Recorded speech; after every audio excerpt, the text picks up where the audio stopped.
ಜೀವನವೆಂಬ ಈ ಸುಂದರ ಪ್ರಯಾಣದಲ್ಲಿ ನಿಮ್ಮ ಸಂಗಾತಿ ಈ ಜೀವನ ಜಾತ್ರೆ. ಎಲ್ಲರಿಗೂ ನಮಸ್ಕಾರ. ಗುರುಚರಿತ್ರೆ ಅಧ್ಯಾಯ 51, ಗುರುಗಳ ಅಂತಿಮ ಉಪದೇಶ ಮತ್ತು ಲೀಲೆ. ಸಿದ್ಧಯೋಗಿಗಳು ಗುರುಚರಿತ್ರೆಯ ಕೊನೆಯ ಅಧ್ಯಾಯದಲ್ಲಿ ಗುರುಗಳ ಅಂತಿಮ ದಿನಗಳ ಕಥೆಯನ್ನು ನಾಮಧಾರಕನಿಗೆ ವಿವರಿಸುತ್ತಾರೆ. ಗುರುಗಳು ತಮ್ಮ ಶಿಷ್ಯರೊಂದಿಗೆ ಗೋದಾವರಿಯಲ್ಲಿ ಸ್ನಾನವನ್ನು ಮಾಡಿ ಗಣಗಾಪುರವನ್ನು ಬಿಟ್ಟು ಶ್ರೀಶೈಲಂಗೆ ತೆರಳುವ ಆಸೆಯನ್ನು ವ್ಯಕ್ತಪಡಿಸಿದರು. ಅವರು ಶಿಷ್ಯರಿಗೆ ಹೀಗೆ ಹೇಳಿದರು: ನಾನು ಸದಾ ಔದುಂಬರದಲ್ಲಿ ವಾಸಿಸುತ್ತೇನೆ. ನೀವು ಸಂಗಮದಲ್ಲಿ ಸ್ನಾನ ಮಾಡಿ ಅಶ್ವತ್ಥ ಮರದ ಸುತ್ತು ಹಾಕಿ ನನ್ನ ಪೂಜೆಯನ್ನು ಮಾಡಬಹುದು. ಆನಂತರ ಗುರುಗಳು ಕೆಲವು ಶಿಷ್ಯರೊಂದಿಗೆ ಶ್ರೀಶೈಲಂಗೆ ಪ್ರಯಾಣಾರಂಭವನ್ನು ಮಾಡಿದರು. ಮಾರ್ಗ ಮಧ್ಯದಲ್ಲಿ ಅವರು ಶ್ರೀಕೃಷ್ಣ ಸರಸ್ವತಿ, ಬಾಲ ಸರಸ್ವತಿ ಮತ್ತು ಉಪೇಂದ್ರ ಮಾಧವ ಸರಸ್ವತಿಗಳವರನ್ನು ವೇದ ಧರ್ಮದ ಬೋಧನೆಗಾಗಿ ಬೇರೆ ಬೇರೆ ದಿಕ್ಕುಗಳಿಗೆ ಕಳುಹಿಸಿದರು. ಶ್ರೀಶೈಲಂಗೆ ತಲುಪಿದ ನಂತರ ಗುರುಗಳು ಶಿಷ್ಯರಿಗೆ ಹೂವುಗಳಿಂದ ಒಂದು ದೋಣಿಯನ್ನು ತಯಾರಿಸಲು ಹೇಳಿ, ಬಳಿಕ ನಾನು ಪಾತಾಳ ಗಂಗೆಯೊಳಗೆ ಪ್ರವೇಶಿಸಲು ನಿರ್ಧರಿಸಿದ್ದೇನೆ. ಚಿಂತಿಸಬೇಡಿ, ನಾನು ಸದಾ ನಿಮ್ಮೊಂದಿಗೆ ಇರುತ್ತೇನೆ. ಸ್ವಲ್ಪ ಸಮಯದ ನಂತರ ನೀರಿನ ಮೇಲೆ ಹೂವುಗಳು ನಿಮ್ಮತ್ತ ತೇಲಿ ಬರುತ್ತವೆ. ಅದೇ ನನ್ನ ಪ್ರಸಾದ ಎಂದರು. ಗುರುಗಳ ಮಾತನ್ನು ಕೇಳಿ ಶಿಷ್ಯರ ಕಣ್ಣುಗಳಲ್ಲಿ ನೀರು ತುಂಬಿತು. ಅವರು ವಿದಾಯ ಪ್ರಾರ್ಥನೆಯನ್ನು ಸಲ್ಲಿಸಿದರು. ಕೆಲವು ಕ್ಷಣಗಳ ನಂತರ ಹೂವುಗಳು ತೇಲಿ ಬಂದು ಶಿಷ್ಯರ ಪಾದಗಳಿಗೆ ತಾಕಿದವು. ಶಿಷ್ಯರು ಅವುಗಳನ್ನು ಗೌರವದಿಂದ ಗುರುಪ್ರಸಾದವೆಂದು ಸ್ವೀಕರಿಸಿದರು.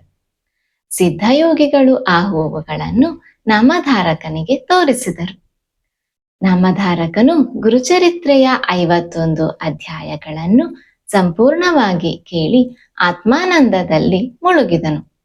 ಸಿದ್ಧಯೋಗಿಗಳು ಗುರುಚರಿತ್ರೆ ಕಾಮಧೇನು ಮತ್ತು ಕಲ್ಪ ವೃಕ್ಷದಂತಿದೆ. ಇದು ದುಃಖ, ದಾರಿದ್ರ್ಯ ಮತ್ತು ಎಲ್ಲ ಕಷ್ಟಗಳನ್ನು ದೂರ ಮಾಡುತ್ತದೆ.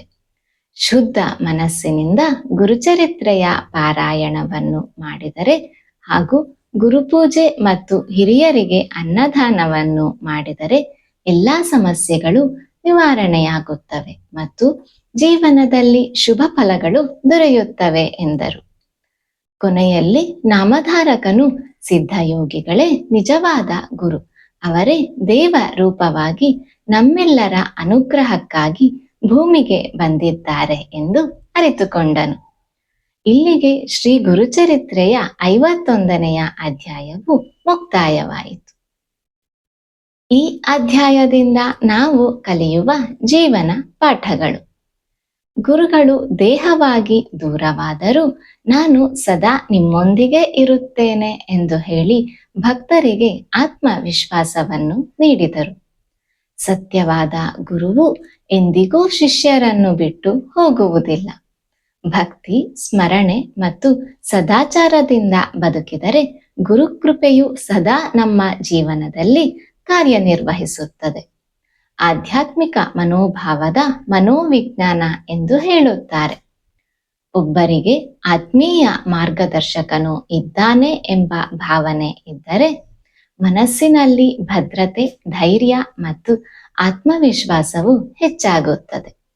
ಗುರುಚರಿತ್ರೆಯು ನಮಗೆ ಹೇಳುವುದು ಸತ್ಯ ಜೀವನ, ಸತ್ಸಂಗ, ಸೇವೆ, ದಾನ ಮತ್ತು ಭಕ್ತಿ ಇವುಗಳು ಜೀವನವನ್ನು ಪವಿತ್ರವಾಗಿಸುತ್ತದೆ. ಶ್ರೀ ಗುರುಚರಿತ್ರೆಯು ಕೇವಲ ಒಂದು ಪುರಾಣ ಕಥೆ ಅಲ್ಲ, ಇದು ಮಾನವನ ಜೀವನವನ್ನು ಸರಿಯಾದ ದಾರಿಯಲ್ಲಿ ನಡೆಸುವ ಆಧ್ಯಾತ್ಮಿಕ ಮಾರ್ಗದರ್ಶಿ. ಈ ಗ್ರಂಥವು ನಮಗೆ 3 ಮಹತ್ವದ ಸತ್ಯಗಳನ್ನು ತಿಳಿಸುತ್ತದೆ. ಗುರುಭಕ್ತಿ: ಗುರುಗಳು ನಮ್ಮ ಜೀವನದ ಅಜ್ಞಾನವನ್ನು ದೂರ ಮಾಡುವ ದೈವಿಕ ಬೆಳಕು. ಸತ್ಸಂಗ ಮತ್ತು ಸದಾಚಾರ: ಒಳ್ಳೆಯ ಜನರ ಸಂಘ ಮತ್ತು ಸತ್ಯ ಜೀವನವೇ ನಿಜವಾದ ಧರ್ಮ. ಭಕ್ತಿ ಮತ್ತು ಸೇವೆ: ದಾನ, ಸೇವೆ ಮತ್ತು ದೇವರ ಸ್ಮರಣೆ ಜೀವನಕ್ಕೆ ಶಾಂತಿ ಮತ್ತು ಸಮೃದ್ಧಿಯನ್ನು ನೀಡುತ್ತದೆ. ಗುರುಚರಿತ್ರೆಯ ಸಂದೇಶವು ಸ್ಪಷ್ಟವಾಗಿದೆ. ನಂಬಿಕೆ ಇಡಿ, ಸತ್ಯವಾಗಿ ಬದುಕಿ, ಒಳ್ಳೆಯ ಕೆಲಸವನ್ನು ಮಾಡಿ, ಎಲ್ಲರಿಗೂ ಸಹಾಯ ಮಾಡಿ. ಆಗ ಗುರುಕೃಪೆ ನಿಮ್ಮ ಜೀವನವನ್ನು ಸದಾ ಸಂತೋಷ, ಶಾಂತಿ ಮತ್ತು ಸಮೃದ್ಧಿಯಿಂದ ತುಂಬಿಸುತ್ತದೆ. ಶುದ್ಧ ಮನಸ್ಸಿನಿಂದ ಗುರುಚರಿತ್ರೆಯ ಪಾರಾಯಣವನ್ನು ಮಾಡಿದರೆ ಮನಸ್ಸಿಗೆ ಶಾಂತಿ, ಜೀವನಕ್ಕೆ ದಾರಿ ಮತ್ತು ಕಷ್ಟಗಳಿಗೆ ಪರಿಹಾರವು ಸಿಗುತ್ತದೆ. ನಾವು ಒಟ್ಟಾಗಿ ಗುರುಚರಿತ್ರೆಯ ಪವಿತ್ರ ಪಯಣವನ್ನು 51 ಅಧ್ಯಾಯಗಳ ಮೂಲಕ ಸಂಪೂರ್ಣಗೊಳಿಸಿದ್ದೇವೆ. ಈ ಪಯಣವು ಕೇವಲ ಕಥೆಗಳ ಸಂಕಲನವಾಗಿರಲಿಲ್ಲ. ಇದು ಭಕ್ತಿ, ಶ್ರದ್ಧೆ, ಧರ್ಮ ಮತ್ತು ಆತ್ಮಜ್ಞಾನಕ್ಕೆ ದಾರಿ ತೋರಿದ ದಿವ್ಯ ಮಾರ್ಗವಾಗಿತ್ತು. ಗುರುಚರಿತ್ರೆಯಲ್ಲಿ ಗುರುಗಳು ನಮಗೆ ಕಲಿಸಿದ ಮಹತ್ವದ ಸಂದೇಶಗಳು: ಗುರುಭಕ್ತಿ ಇದ್ದಲ್ಲಿ ಭಯವಿಲ್ಲ, ನಂಬಿಕೆ ಇದ್ದಲ್ಲಿ ಅನುಗ್ರಹವು ನಿಶ್ಚಿತ, ಧರ್ಮದಲ್ಲಿ ನಡೆಯುವವರಿಗೆ ದೈವ ಸಹಾಯವು ಸದಾ ದೊರೆಯುತ್ತದೆ, ನಾನು ದೇಹವಲ್ಲ, ನಾನು ಮನಸ್ಸಲ್ಲ, ನಾನು ಶುದ್ಧ ಚೈತನ್ಯ ಸ್ವರೂಪನು, ನಿಜವಾದ ಸ್ವರೂಪವು ಆತ್ಮ, ಬಂಧನವೆಂಬುದು ಮನಸ್ಸಿನ ಕಲ್ಪನೆ, ಮುಕ್ತಿ ನಮ್ಮೊಳಗೆ ಇದೆ. ಗುರುಚರಿತ್ರೆಯ ಕಥೆಗಳು ನಮ್ಮ ಜೀವನವನ್ನು ಶುದ್ಧಗೊಳಿಸುತ್ತವೆ. ಹೊರಗಿನ ಗುರು ನಮ್ಮನ್ನು ಒಳಗಿನ ಗುರುವಿನ ಕಡೆಗೆ ನಡೆಸುತ್ತಾರೆ. ಅಂತಿಮವಾಗಿ ನಾವು ಅರಿಯಬೇಕಾದುದು ಗುರು, ದೇವರು, ಆತ್ಮ ಎಲ್ಲವೂ ಒಂದೇ.